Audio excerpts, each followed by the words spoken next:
LMC.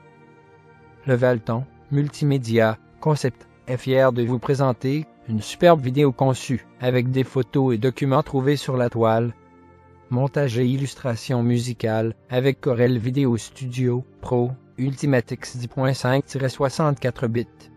Il était une fois le village de Chaudun, dans les Hautes-Alpes. Le village de Chaudun occupait le vallon supérieur du Petit Buëch, au sud-est du massif du Dévolu.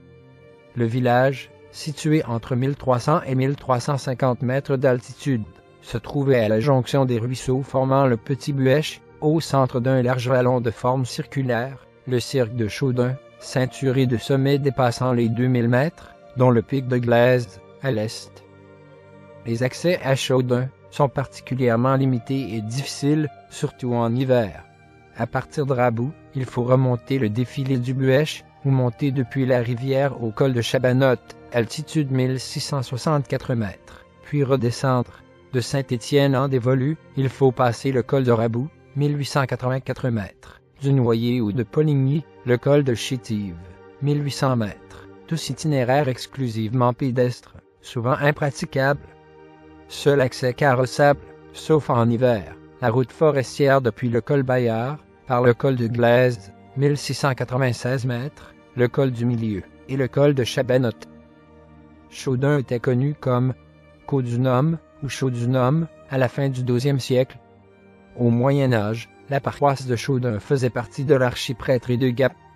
Au début de l'époque moderne, Chaudun constituait avec Raboux un mandement unique, relevant de la châtellenie de Montalquier, Gap. Au XVe siècle, le dauphin Louis II rattacha Chaudun au vibayage de Gap. Son église était dédiée à Saint-Jacques. Reconstruite au XIXe siècle, la nouvelle paroisse fut dédiée à Notre-Dame. Le village comptait 160 habitants en 1790, puis 127 en 1882. Chaudun vivait quasiment en autarcie. Le vallon au-dessus du village était propice à quelques cultures, et surtout au pâturage du bétail, mais Chaudun pâtissait de son isolement et de l'extrême difficulté des communications. On raconte qu'une jeune fille du village, envoyée chercher un médecin en hiver pour sa grand-mère, mourut en route. Une plaque commémorative est visible au bord du chemin du col de Glaise. Découragés par la difficulté de vivre en ce lieu inhospitalier, les habitants de Chaudun offrirent à l'État de lui vendre leurs terres.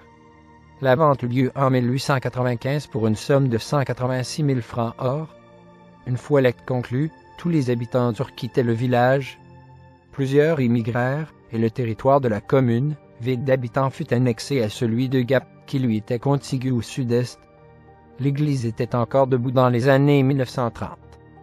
Le site est aujourd'hui géré par l'Office national des forêts, qui y a reconstruit 2 maisons, dont il a fait une maison forestière et un gîte d'étape ouvert au public. Chaudun est aujourd'hui un site de promenade ou d'excursion. La route forestière partant du col de Glaise est interdite à la circulation automobile, mais facile pour les piétons. Des panneaux explicatifs sont posés à l'entrée.